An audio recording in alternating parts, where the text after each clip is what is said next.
Bonsoir. 400 000 hectares pour les peuples autochtones de Guyane. Kalinia, Lokono, Palikour, Teko, Wayampi, Wayana. L'engagement de l'État est inscrit dans l'accord de Guyane de 2017. 8 ans plus tard, promesse non tenue. Quelles sont les raisons de ce retard? Pourquoi l'établissement public qui devait porter cette transmission du foncier n'a-t-il toujours pas été créé? Deux invités ce soir sur notre plateau. Silvio Vanderpil, président du Grand Conseil coutumier des populations amérindiennes et bushinangé, également chef du village Balaté à Saint-Laurent du Maroni. Céline Régis, maire d'Irakubo, qui compte 3 villages amérindiens dans sa commune des Pays de Savane. Mais tout de suite, retour sur l'engagement de 2017, puis les 8 ans de surplace qui ont suivi avec ce reportage.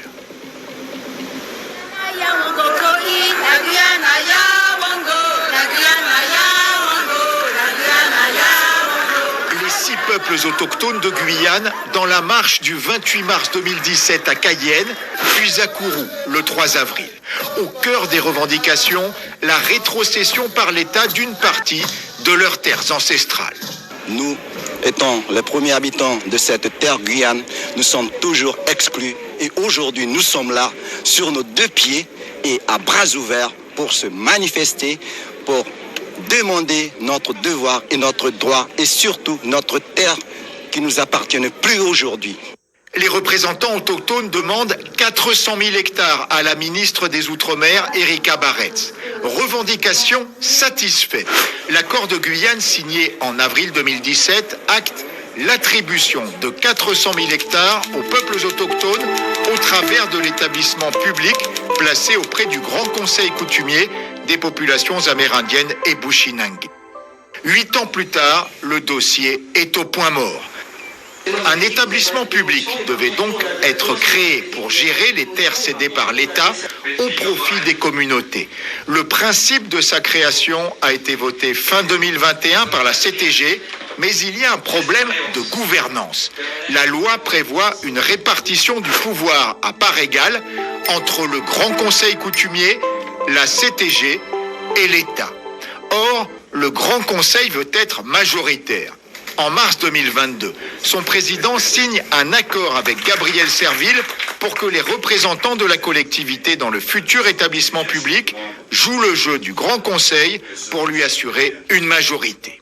Ce que nous revendiquons depuis les accords de 2017, c'est avoir la majorité au sein de la gouvernance. Et très vite, nous allons se constituer en groupe de travail pour définir le règlement intérieur, le statut, évaluer les besoins financiers et logistiques pour l'établissement public qui va gérer les 400 000 hectares. 3 ans plus tard, toujours pas d'établissement public. Autres écueils, des approches différentes entre peuples amérindiens sur la répartition des terres et des divisions apparues l'an dernier lors de la réélection de Silvio Vanderpil à la présidence du Grand Conseil coutumier. Voilà pour ce reportage, on voit un long cheminement que ce dossier. Alors avant d'entrer dans le vif du sujet, tout d'abord un préambule. Cette émission a été organisée dans des conditions difficiles. Des représentants amérindiens prévus sur le plateau ont dû se désister en raison, vous le savez, de ce drame qui a frappé le village de Paddock à Saint-Laurent du Maroni avec 7 décès suite à un chavirage sur le Maroni dimanche soir. Silvio Vanderpil, vous êtes président du Grand Conseil coutumier des populations amérindiennes et bushinangé. Un mot peut-être suite à ce drame, vous avez tenu à être là, mais en même temps adresser un message. Oui, bien évidemment, parce que par le biais des réseaux, j'avais envoyé un communiqué en ce sens pour formuler nos condoléances. Et bien entendu, on partage tout à fait la peine et la douleur de ces familles, parce qu'il y a plusieurs familles concernées par ce drame. Mais personnellement, je renouvelle mes condoléances, parce que c'est vrai que ce n'est pas des moments faciles, surtout que c'est la première fois que se passe un tel drame. Et je le fais, je formule ces condoléances au nom de, bien entendu, du président mais également en tant que chef arawak du village Balaté, ainsi que toutes les communautés arawak de Guyane. Ouais, vous êtes quasiment voisin du village Paddock, enfin, c'est pas très loin. Nous sommes voisins, oui. Céline Régis, cela vous a touché aussi, j'imagine? Vous êtes maire d'Irakubo, mais vous aussi, vous avez de nombreux Amérindiens sur votre commune et au-delà, bien sûr. Absolument. Bonsoir à tous. Bonsoir des spectateurs. Donc, effectivement, ce drame a touché Irakubo, puisque nous avons effectivement de la famille de la communauté d'Irakubo concernée. Donc, je voudrais donc effectivement prononcer toutes mes sincères condoléances à la communauté Kaligna, à mon nom personnel et au nom du conseil municipal de la commune d'Irakubo, ainsi que des habitants d'Irakubo, parce que c'est un drame de toute l'histoire de la Guyane à ma connaissance. On n'a jamais eu un tel drame avec autant de personnes touchées. En termes de noyade, en tout cas. En termes de noyade. Voilà. Alors, pour être complet, précisons que la CTG sollicitée n'a pas pu être représentée pour des raisons d'agenda, nous a-t-on dit. La collectivité n'a pas donné suite non plus à notre demande d'interview qui aurait pu être diffusée dans cette émission. Pas de représentants de l'État non plus, là encore pour des raisons d'agenda, nous a indiqué la préfecture. Mais le préfet nous a accordé une interview qui sera diffusée au cours de ce débat. Alors, si vous le voulez bien, je vous propose de faire un petit retour en arrière. Que faisiez-vous, nos deux invités, Silvio Van Der Pige et Céline Régis, que faisiez-vous en mars-avril 2017? Est-ce que vous aviez pris part personnellement ou pour vos différentes groupes d'action ou communautés? Est-ce que vous avez pris part aux manifestations de mars-avril 2017? Céline Régis. Oui, effectivement, j'y ai pris part. J'étais sur les piquets de grève. J'ai passé des nuits sur les piquets de grève. J'ai fait Saint-Laurent du Marronnier. J'ai participé à distance par téléphone avec des collègues agriculteurs qui étaient donc sur le volet agricole. Donc j'ai donné des points de vue, on m'a demandé des conseils, on m'a demandé également. Vous étiez à Saint-Laurent plutôt? Ouais. Non, d'Irakubo, par téléphone. D'accord. Voilà, on m'a contacté et j'apportais des informations pour les négociations. Voilà. Vous, Silvio Van Der Pige, je crois que vous avez été un petit peu en retrait, non, pendant cette période où... Oui, effectivement. J'ai pris un peu de temps pour analyser les choses, pour regarder les tenants, les aboutissants de ce mouvement, parce que généralement, lorsqu'il y a des mouvements, il faudrait d'abord, enfin, en tout cas à mon sens, bien analyser le pourquoi. Et effectivement, au fur et à mesure, on a bien vu que c'est à tous les niveaux, tous les composants de la Guyane se sont rassemblés et vraiment dénoncer les choses et vraiment voir où démontrer que la Guyane ne va pas bien. Et donc dans ce cadre-là, nous sommes, enfin en tout cas, je me suis rapproché de plus en plus, et notamment avec les réunions que nous tenions à l'époque avec l'ensemble des chefs, parce que ça prenait de plus en plus d'ampleur, et ce qui faisait que c'était tout à fait normal que nous qu'on devait être associés à ce mouvement. Donc il y avait des discussions qui étaient certes un peu compliquées au début, mais par la suite... Ouais, la revendication des peuples autochtones, elle a surgi, enfin elle s'est construite petit à petit, un peu en décalage avec les premières revendications, c'est bien ça. C'est bien ça. Comment avez-vous réagi quand vous avez appris que l'État s'engageait à attribuer 400 000 hectares aux peuples autochtones de Guyane? Céline Régis. Vous l'avez appris par les médias, j'imagine? Par les médias. Honnêtement, j'ai été surprise.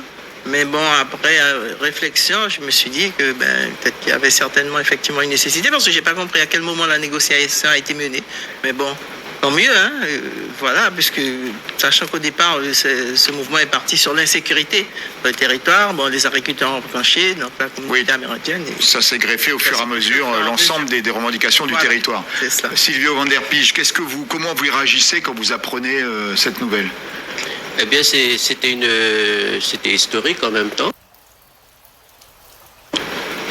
Mais après, on savait tout de suite que c'était un effet d'annonce et qu'on se disait déjà quel contour que ça aurait et comment justement on allait avancer jusqu'à la concrétisation de ces 400 000 hectares. Donc on savait bien que c'était soit des annonces politiques, mais dans un premier temps, c'était déjà une très grande... une réponse qui nous convenait tout à fait. Donc à ce moment-là, il fallait vraiment que, à partir de l'annonce, se structurer. Voilà, vous vous êtes rendu compte que ça allait être un long chemin, quoi, que ça allait pas arriver comme ça du jour au lendemain. Ouais. On voit 8 ans plus tard, justement, on est toujours en train de faire le point. Sylvio van der Piche, que nos téléspectateurs et téléspectatrices comprennent bien en quoi pouvoir disposer de grands espaces de forêt, c'est important pour les communautés amérindiennes. En quelques mots. Eh bien, nous, historiquement, nous avons des liens directs avec la forêt, comme l'eau. C'est là que on tire traditionnellement nos subsistances, la chasse, la pêche, etc. Donc, et on voit bien aussi avec le changement climatique comment c'est important de sauvegarder la forêt, parce que en même temps c'est notre laboratoire, comme on le dit, parce que on tire même des plantes médicinales. Il y a un ensemble d'éléments, de composants qui font que nous sommes attachés à cette forêt et que c'est primordial de la protéger. Alors, est-ce qu'on pourrait dire que c'est même une forme de survie pour le mode de vie et la transmission des cultures et des savoir-faire amérindiens? De toute manière, il faudrait que tout ça se... Sans la forêt, sans la terre, il n'y a pas tout ça. Bien, il faut que ça se préserve. Parce que c'est vrai qu'en face, on a la société qui avance à très grands pas. Et là aussi, c'est des défis qu'on va devoir relever, parce qu'il y a l'économie, certes, il y a toute la société qui doit se construire autour de ça. Et donc, c'est pourquoi nous, on est là pour veiller à ce que justement la forêt soit protégée, mais c'est avant tout notre histoire et tout ce que je viens de vous indiquer à l'instant. Alors Céline Régis, du côté d'Irakubo, je ne suis pas l'INSEE, mais sur un peu plus de 1600 habitants, environ 700 sont amérindiens, c'est ça? C'est ça, c'est bien ça.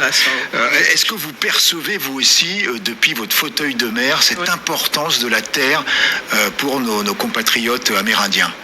Alors, de mon fauteuil de maire, il est difficile, parce que quand je rencontre des personnes de la communauté amérindienne qui viennent me voir, c'est pas forcément sur le volet des 400 000 hectares à distribuer, c'est plus que... Mais l'importance de la terre, plus généralement. Personnellement. Ouais. Mais sinon, oui, dans la culture amérindienne, la terre, elle est importante pour eux.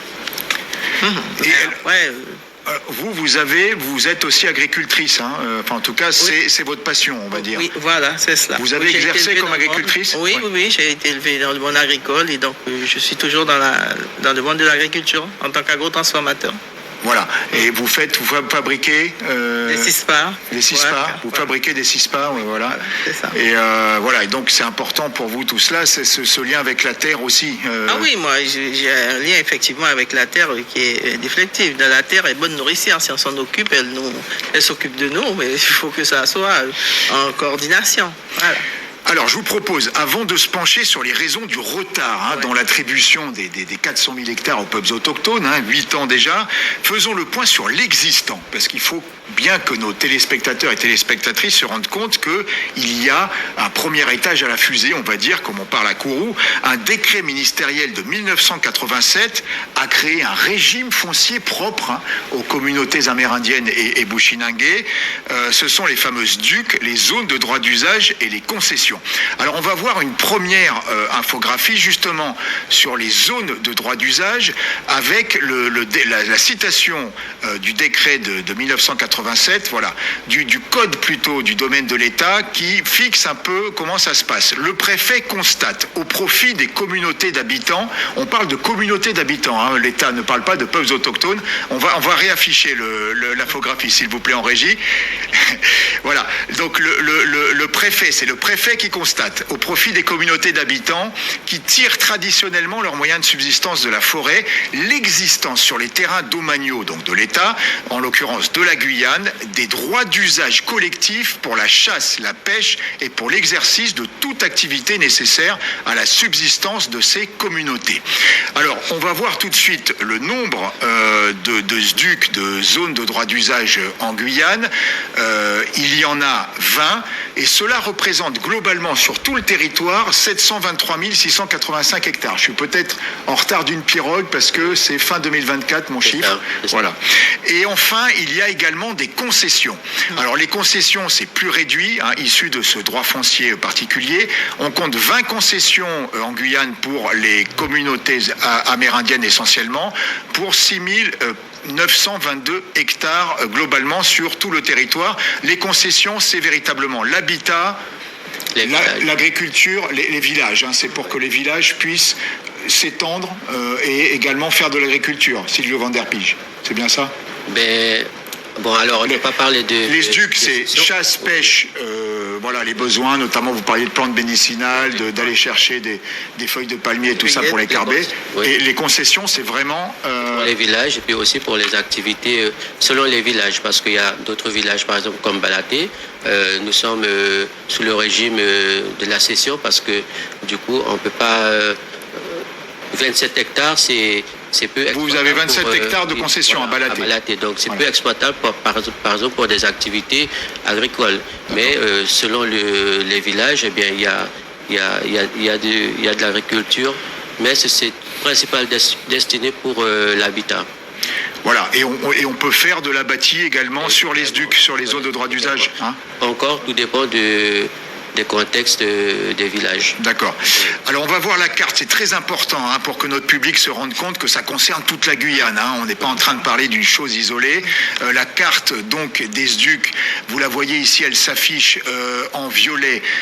Les SDUC, alors c'est une carte qui est de 2015-2016, donc elle n'est peut-être pas totalement à jour, mais on voit que les zones de droit d'usage et les concessions concernent tout le territoire, la bande littorale évidemment, les communes de Roura, Matoury, Kourou, Irakubo, on va y revenir, également Saint-Laurent-du-Maroni. Alors dans l'intérieur, les zones de droit d'usage les plus importantes sont celles des Wayampi, Teko et Wayana, partagées en partie avec les Aloukou. C'est très important de le dire aussi, même si les peuples bushinangais ont très peu utilisé ce régime foncier spécifique, il y a tout de même quelques parties où ça les concerne.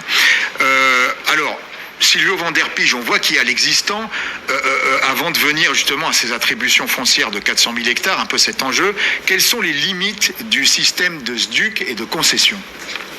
Eh bien, c'est simple parce que nous ne sommes pas propriétaires de ce régime foncier. Les SDUC, ce sont des zones qui sont sous le contrôle, enfin pas le contrôle, mais c'est sous... ça reste propriété de l'État, c'est bien ça. Oui, également, mais la concession est un peu plus intéressante dans la mesure que c'est pour l'habitat et on peut faire des activités pour se développer. Donc, c'est sûr que là, à l'époque, ça correspondait, mais avec les années, eh bien, pour certains villages, ce régime foncier ne correspond plus. Parce que, encore, je reviens sur le village Balaté. Aujourd'hui, je gère quand même un village de plus de 1000 habitants. Et donc, c'est un village qui est saturé. Et donc, maintenant, population arawak surtout. Oui. Et là, nous avons pour projet, justement, de pouvoir s'étendre et puis, justement, de pouvoir transformer une partie de la SDUC en concession, mais ça c'est un projet et donc du coup ça explique le fait que ces régimes de SDUC ne sont plus adaptés selon les villages. Voilà, c'est un arrêté préfectoral qui crée la SDUC et également attribue une concession, un autre arrêté. Oui. Mais effectivement, l'État reste propriétaire pour la SDUC. Et pour la concession, vous pouvez, au terme d'un certain nombre d'années qui varie en fonction des communautés, devenir propriétaire. Et c'est pas le cas à Balaté encore. Si. Si, vous êtes propriétaire. Propriétaire, géré par une association. Sur la concession. Sur la concession. Et c'est seul le collège Arawak qui s'inscrit dans ce format. Pour les autres, ça reste des concessions. Alors, Madame Régis, maire d'Irakubo, chez vous, donc 3 gros villages amérindiens, Bellevue, Organabo, Dégrade-Savane. On le disait en préambule, 700 habitants amérindiens pour à peu près 1600 sur votre commune. Fin 2018, 39 000 hectares sont accordés à la SDUC, au village de Bellevue, plus une concession de 2000 hectares. Écoutez la réaction de la chef coutumière de Bellevue, Cécile Couillouri. au début de 2019 au micro de Jocelyne Elgouache et de Franck Fernandez, et on revient après avec Madame le maire d'Irakubo. Ça nous donne de l'espoir de refaire nos abattis, concernant la concession. Au moins là, on ne va pas nous dire il faut acheter la terre.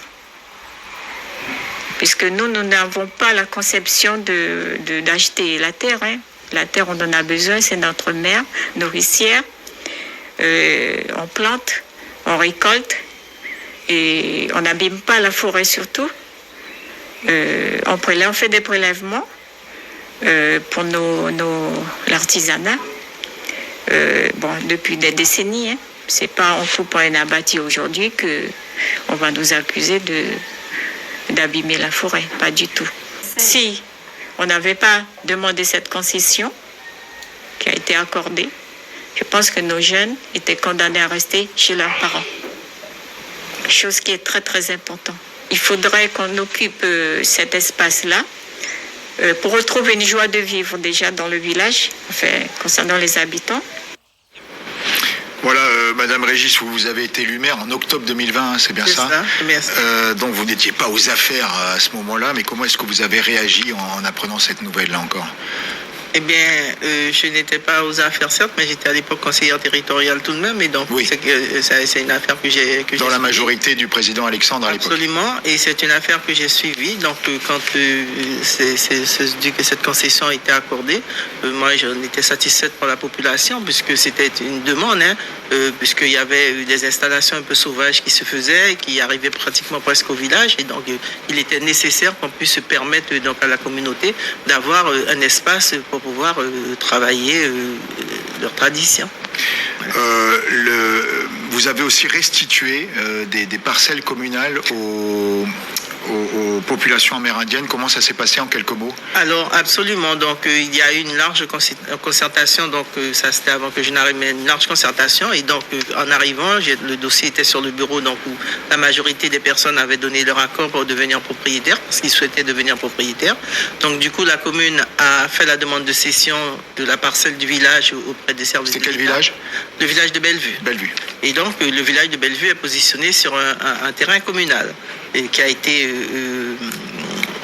délimité par des parcelles, et donc nous sommes toujours dessus actuellement, donc nous sommes en rétrocession aux personnes de ces parcelles. Donc c'est parcellisé là, c'est pas parcellisé. Ouais, donc là, vous voyez, Sylvie Van Der Pige, on passe aussi à un mode individuel de propriété. C'est pas ce que veulent nombre de communautés veulent rester en propriété communautaire, collective. Collective, oui. Alors si je peux compléter, donc sur mon territoire, effectivement, comme je le disais, j'ai 3 villages, et 3 villages sur 3 positions différentes.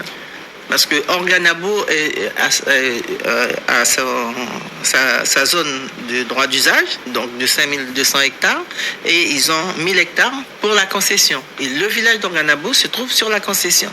C'est-à-dire, eux, ils sont en concession, à peu près comme vous, ils ne sont pas encore propriétaires, mais ils sont sur la concession. Le village de Bellevue est sur un terrain communal, il est parcellisé actuellement, ils ont la concession et ils ont également leurs SDUC. Alors que le village de Desgrades-Savanes, ils n'ont pas souhaité avoir de SDUC ou de droit d'usage. Pour l'instant, ils ne se sont pas décidés. Par contre, ils ont adressé une demande auprès de la collectivité communale donc pour demander une parcelle à l'État. Ce qui a été fait en 2023, là, l'État nous a cédé 7 hectares pour permettre une extension ou déplacement. En passant par la commune, là aussi. En passant par la commune pour le village de Desgrades-Savanes. Alors, Cécile Couillouri me disait l'an dernier, la chef coutumière de Bellevue, que, par exemple, dans leurs SDUC, donc de Bellevue, il y a eu des incursions de chasseurs, un peu peut-être venus de l'extérieur, venus de la commune, je sais pas. Comment est-ce que vous voyez ça, vous c'est pas évident de contrôler après les SDUC. C'est très compliqué. Même la gendarmerie, le service de l'État vous disent que c'est une SDUC, mais ils ne peuvent pas empêcher les personnes de circuler sur le fleuve. Il n'y a pas d'interdiction de circuler. Les gens peuvent circuler, et c'est vrai que quelquefois c'est ce qui nous est réclamé par certaines personnes, de faire en sorte que les gens n'aillent pas sur le fleuve, sauf que c'est la libre circulation. Les gens peuvent. Sylvio Van Der Pige, alors avec les SDUC plus les concessions, on a environ près de 9% du territoire guyanais donc dédié aux populations amérindiennes et un petit peu pour Bushinangé également.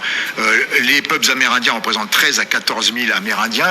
Est-ce que ça suffit pas? On était un peu provocateur, on pourrait dire pourquoi vouloir des terres coutumières en pleine propriété? Eh bien, le problème du fait que nous ne sommes pas propriétaires, eh bien justement, c'est un blocage.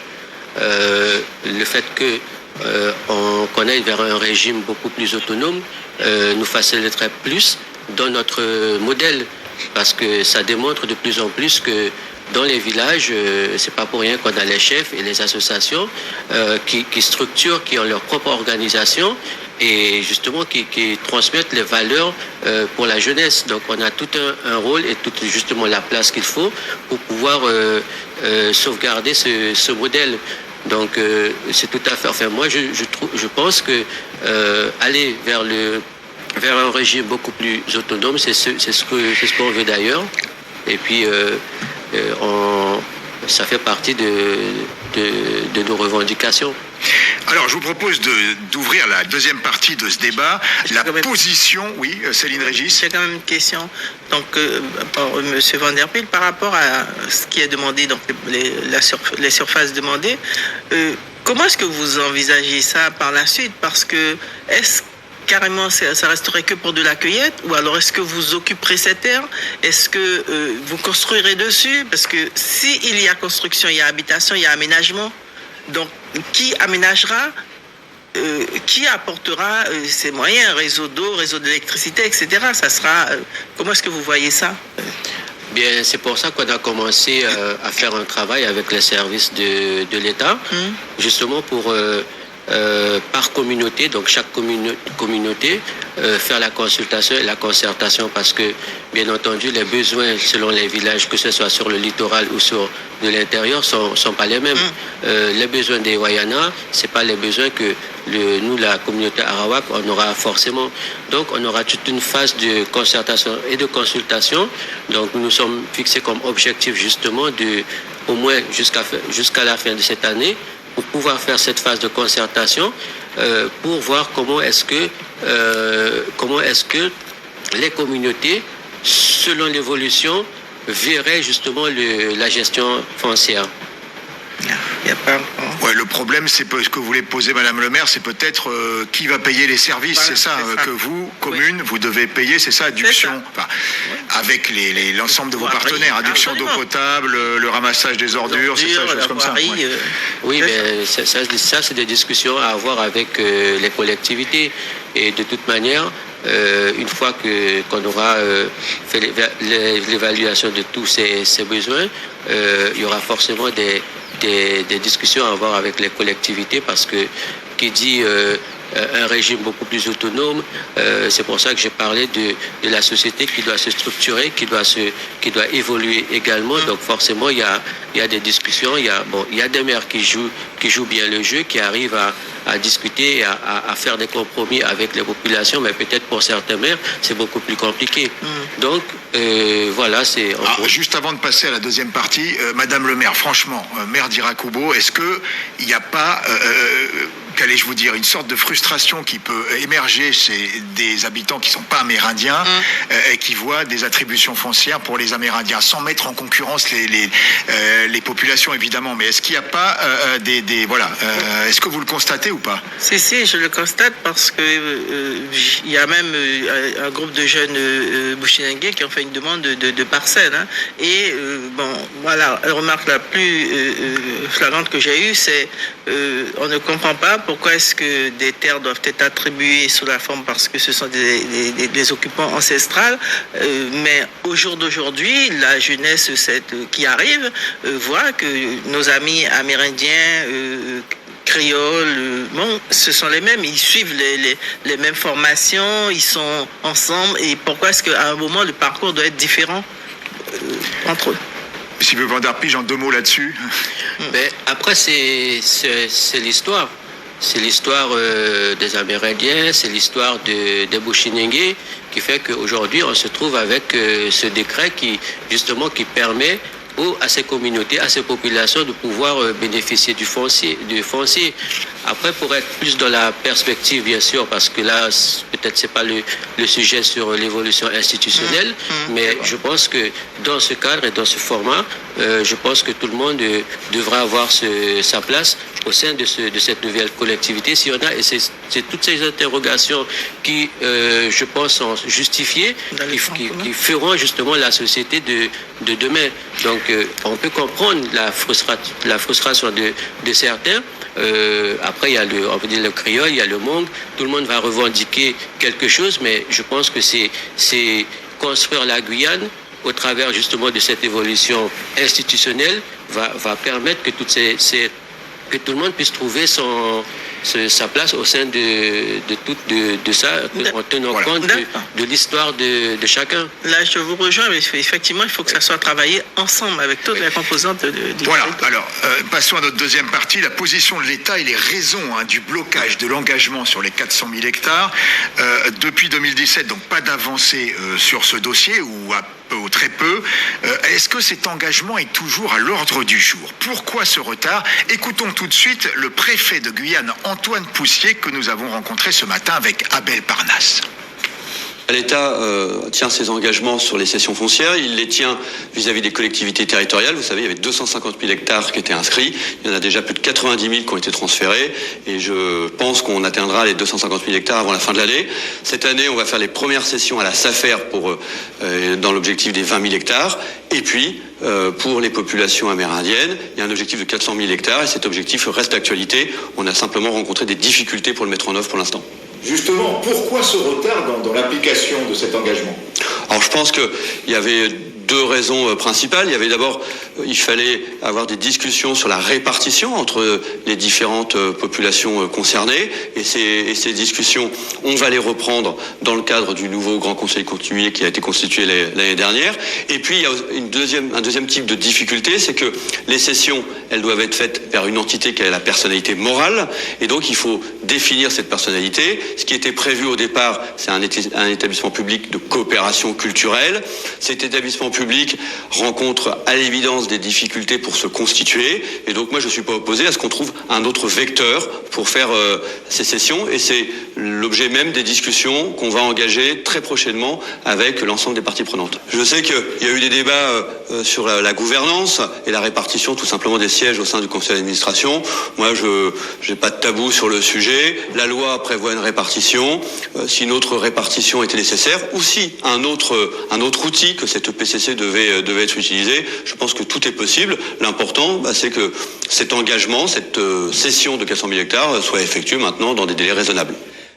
Voilà, Silvio Van der Pil, l'engagement du préfet, vous y croyez? Mais en quelques mots. Ce sont des objectifs qu'on se fixe. Alors c'est vrai que c'est tout le monde qui doit se mettre au travail, je dirais, parce que là, on s'est arrêté au moment de la signature de l'accord politique avec la CTG. En deuxième étape, on devait travailler effectivement sur le règlement intérieur, son contour, son contenu, ses missions, ses moyens financiers, tout ça qu'on devait travailler, mais après c'est vrai qu'il y a eu une rupture. Et, que s'est-il passé, Président? On peut dire alors, que... juste pour que les téléspectateurs et téléspectatrices comprennent bien, la répartition du pouvoir dans cet établissement public qui doit porter les attributions foncières de l'État vers les communautés amérindiennes, c'est réparti en un tiers, comme on a dit dans le reportage au départ. Un tiers Grand Conseil coutumier, un tiers CTG, un tiers, qu'allais-je dire, État. Et vous voulez la majorité. C'est la loi qui a instauré ce un tiers. Et donc, vous avez signé un accord avec la CTG pour être majoritaire, pour que les élus de la CTG qui siègent aillent dans le sens du Grand Conseil coutumier, quoi, c'est ça? Oui. Mais qu'est-ce qui coince alors? À partir du moment où vous avez cet accord en mars 2022, qu'est-ce qui a coincé? Il y a eu des réunions de travail et puis finalement plus rien. Expliquez-nous. Eh bien, comme je dis que tout le monde a sa part, c'est parce que nous aussi à notre niveau autochtone, le collège autochtone, eh bien, on n'arrivait pas jusqu'à maintenant à se mettre d'accord justement sur les modalités de partage, effectivement sur les réunions qu'on devait avoir pour continuer justement sur cette phase de travail. Après, on a eu aussi les services de l'État aussi qui quelque part, comme l'a indiqué Monsieur le Préfet, se sont plus concentrés sur les collectivités et sur la SAFER. Donc j'avais justement, juste après mon élection, j'avais demandé de nouveau pour qu'on puisse recommencer ce travail sur les 400 000 hectares. Et donc c'est ce que nous sommes en train de faire actuellement. Des divisions entre peuples autochtones sur la répartition des 400 000 hectares, ça s'est produit aussi d'après différentes sources que j'ai. Non, je ne dirais pas de division. D'une vision différente. Voilà, c'est de voir quelle est la vision et quel serait la meilleure, enfin le meilleur format pour pouvoir concrétiser ces 400 000 hectares. À un moment donné, nous avons entendu un collège... Le collège Caligna, vouloir le faire... Les chefs Caligna. Voilà, en bloc. Et pour d'autres communautés, que ça soit réparti à part égale. Donc ça, c'est pour ça que actuellement nous sommes dessus pour concerter ces communautés, chaque communauté. Donc nous avons commencé avec le collège Arawak en mars. Oui, en mars. Nous avons commencé et juin c'est prévu pour le collège Palicourt et ainsi de suite. Nous irons communauté par communauté pour faire cette phase de concertation. Et donc ce sont des objectifs qu'il faudra se fixer et c'est un appel que je lance justement à toutes ces communautés de pouvoir rester concentrés sur l'objectif parce qu'il ne faudrait pas faire un pas en avant et un pas en arrière après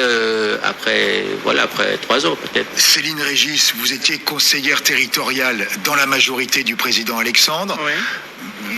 2017, la loi EROM crée l'établissement public. Alors, c'était pas, je crois, dans vos délégations, hein, mais néanmoins, ça n'a pas avancé tellement sous la présidence du président Alexandre, président Van der Pijl. Oui.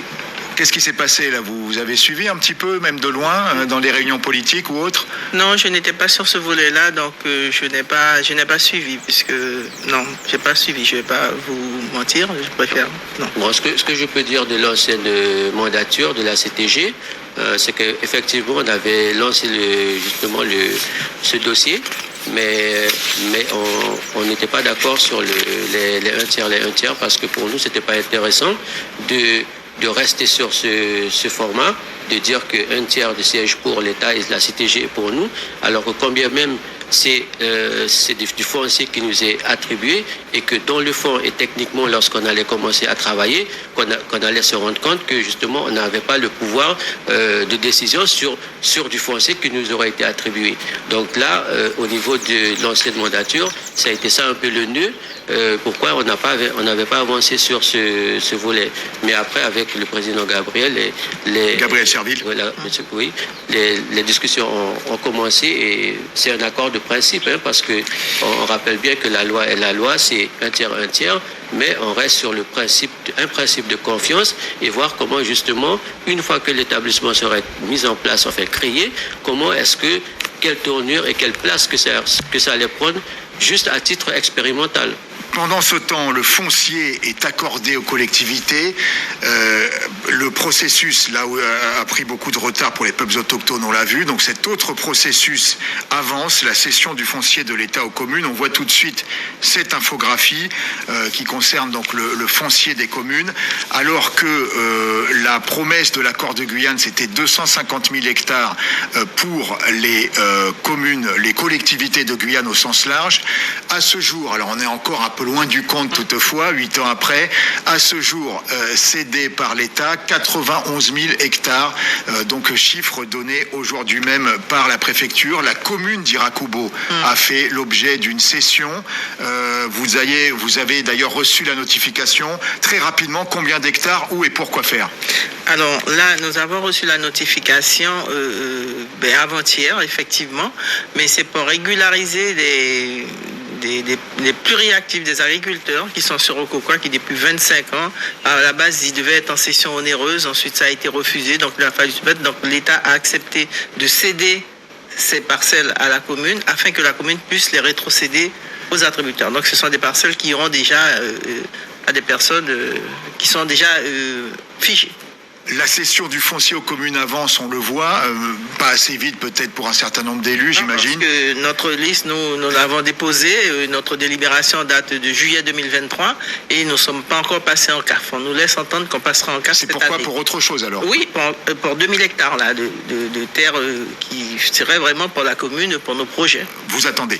Oui. Alors est-ce que vous craignez pas que les terres disponibles pour les peuples autochtones, dans le cadre des 400 000 hectares, qu'allais-je vous dire, viennent concurrencer l'attribution foncière pour les communes?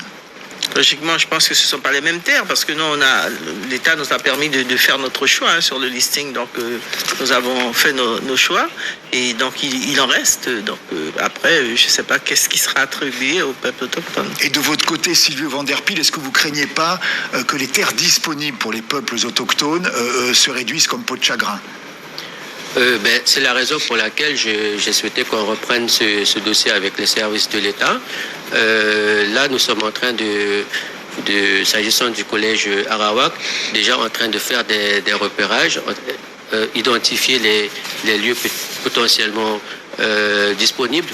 Mais c'est vrai que une fois que nous aurons fini cette phase de repérage avec l'ensemble des communautés, il est justement prévu, et là on ira vraiment dans les négociations parce que c'est vrai qu'il y a les communes, il y a la SAFER également qui a déjà fait un grand travail à son niveau. Donc l'objectif serait pas de venir en confrontation justement, c'est non plus de se heurter, mais je pense que au fur et à mesure qu'on avancera, eh bien il y aura forcément des discussions à avoir. Mais je voudrais quand même noter que les 400 000 hectares, c'est dans les domaines concernant les domaines privés de l'État pour les peuples autochtones. Et là, on voit bien que quand on voit la carte de la Guyane, on distingue bien le littoral et l'intérieur. Et de ce fait, la quasi-majorité du foncier est classée en DFP. Donc, DFP en français facile, domaine forestier permanent. Voilà. Donc ça, ce sont des fonciers qui sont bridés par l'État. Et donc je pense que dans plus on avance. Il y a la réserve. Voilà. Mais si on peut rien faire, c'est d'autres interrogations parce qu'on peut pas disposer du foncier et puis après, à l'inverse, qu'on puisse pas l'utiliser. Alors on va entendre le préfet Antoine Poussier juste sur le point. Excusez-moi Madame le maire, juste sur le point qu'il s'agit bien d'une cession, ces 400 000 hectares, d'un transfert de propriété. On écoute Antoine Poussier, le préfet de Guyane que nous avons rencontré avec Abel Parnasse ce matin à la préfecture. L'État fait déjà des concessions au profit d'associations qui correspondent à des villages amérindiens. C'est plus de 6 000 hectares qui ont été concédés. Là, on parle de 400 000 hectares dont la propriété serait transférée, comme pour les collectivités, comme pour la SAFER. Donc c'est un acte notarié, c'est une transmission de la pleine propriété de ces terres. Donc il s'agit de 400 000 hectares en transfert de propriété. On sort du cadre des SDUC, de tout ça. Non, on est bien sur un transfert de propriété. C'est ce qui a été prévu lorsque l'État a pris ses engagements en 2017. Van Der Pijl. Oui. Eh bien, c'est ce qu'on veut. C'est ce qu'on veut et donc on verra bien comment les choses vont se passer parce que, comme on a dit, on craint un petit peu par rapport au contexte et à la cartographie de la philosophie du littoral parce que c'est là que se développe la ville et on a l'intérieur qui, voilà, comme on connaît, mais il faudra seulement que... Voilà, juste une remarque, excusez-moi Monsieur Van Der Pijl, une remarque Madame le maire sur ce sujet. Oui, c'est une bonne chose si c'est un transfert en pleine propriété. Ça veut dire que vous serez en charge totale de votre parcelle, avec tout ce que ça induit. Vous demandez une propriété privée. Vous demandez, un transfert de foncier sans les taxes à payer? Bien sûr, ça va être ça. Mais après, il ne faudrait pas non plus, quand je parle de négociation, les discussions qu'il faudra avoir avec l'État, c'est justement, il y aura cette question sur les impôts, mais il faudrait en tout cas qu'on ait la sécurité vers quoi on va et comment ça va se faire. Alors, autre problème, parce que c'est un parcours semé d'embûches, Sylvio Van der Pijl, les divisions au Grand Conseil coutumier. Suite à l'élection de septembre, vous avez été réélu parce que c'était Bruno Apuiu du collège Bushinangé qui était président avant vous. Vous avez été président encore avant Bruno Apuiu, donc avant 2022, c'est bien ça. Et donc vous êtes élu en fin septembre 2024. Vous avez été élu surtout par le collège Bushinangé, par aussi des voix de représentants amérindiens, bien sûr, mais voilà. Est-ce que vous n'avez pas un problème de légitimité auprès du collège autochtone? On a vu aussi le départ de la partie Kalinia du Grand Conseil coutumier. Comment est-ce que vous allez recoller les morceaux là? On le voit dans votre tournée pour consulter peuple par peuple. Vous commencez par les Arawaks, ceux vous êtes vous-même Arawak, et vous allez... voilà, comment vous allez recoller les morceaux? De toute façon, c'est... Les 400 000 hectares, c'est pour les communautés, c'est pour les autochtones. Donc, de toute manière, il faudrait que tout le monde se mette en ordre de marche. Concernant mon élection, les choses se sont passées ainsi. On ne va pas refaire l'historique et ce qui s'est bien passé ou mal passé. Mais en tout cas, c'est une élection. Aujourd'hui, le Grand Conseil poursuit son fonctionnement normal, c'est-à-dire que c'est cadré par la loi et nous fonctionnons à la majorité. S'il y a une partie du collège Kalinia qui a décidé, d'ailleurs ils ont bien indiqué qu'ils ont bien réfléchi sur la raison, le motif de leur démission, ça c'est eux qui ont pris cette décision. Donc nous fonctionnons à la majorité. D'ailleurs bientôt en juillet nous aurons une assemblée plénière où on aura un certain nombre de partenaires et de projets. Assemblée plénière du Grand Conseil coutumier en juillet. Voilà. Il n'y en a pas eu encore depuis votre élection. Donc maintenant ça va se faire. Donc ça, on poursuit tranquillement et sereinement selon le fonctionnement. Alors, la conclusion maintenant de cette émission, il nous reste quelques minutes, me dit-on dans l'oreillette. Comment est-ce qu'on en sort de cette situation et surtout sur la nature des terres qui seront transférées? Est-ce qu'on va vers des terres coutumières comme en Nouvelle-Calédonie qui sont inaliénables, incessibles, c'est-à-dire qui sont sanctuarisées un petit peu, en termes également de propriété collective. Voilà.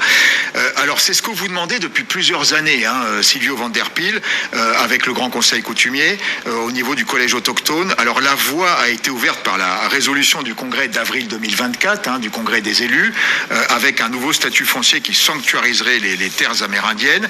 Et il y a un rapport qui apporte de l'eau à votre moulin un peu, celui de Régis Fraisse, conseiller d'État honoraire, qui a été remis en décembre 2021 au gouvernement, un rapport confidentiel que personne n'a, mais que nous avons réussi à nous procurer. Alors voici les conclusions.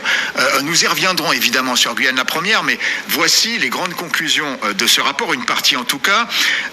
Alors on voit dans ce rapport que la Constitution garantit le principe d'un statut civil de droit local là où il existe. Cette garantie constitutionnelle est actuellement reconnue en Nouvelle-Calédonie, à Wallis-et-Futuna et à Mayotte, nous dit le conseiller d'État honoraire Régis Fraisse, qui a été mandaté donc par l'État.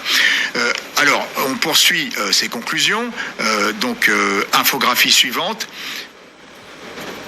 Infographie donc suivante de ce rapport de Régis Fraisse commandé par l'État.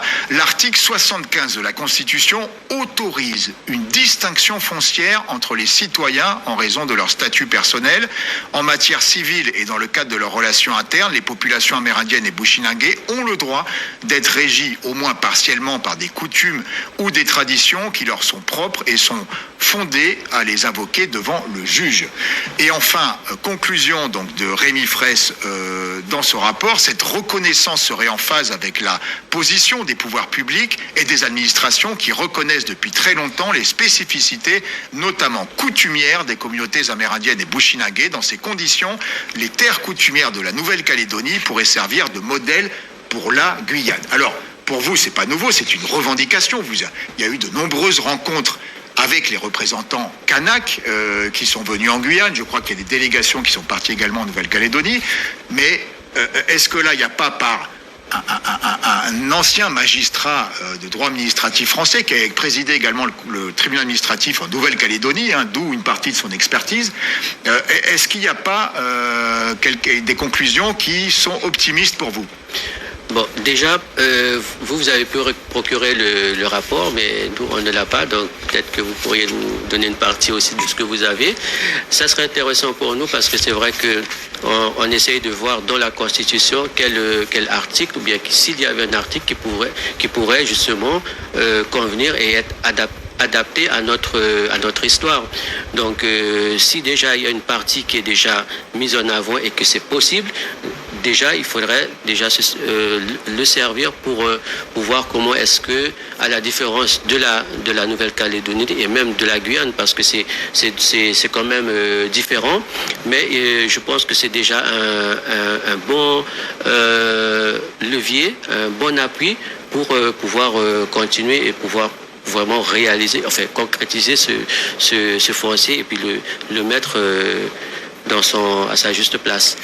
Voilà, c'est ainsi que s'achève cette émission, comme à chaque fois trop courte. On retiendra donc que c'est un chemin semé d'embûches. Il y a tout de même une volonté de l'État d'aller au bout, mais que il y a notamment cette affaire de l'établissement public qui est compliquée à monter.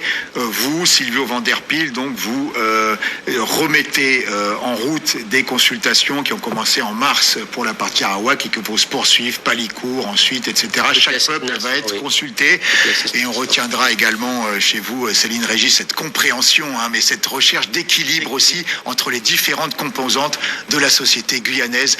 Merci beaucoup à nos deux invités, Céline Régis et Silvio Van Der Pijl. Bonne soirée à tous sur notre antenne. Merci.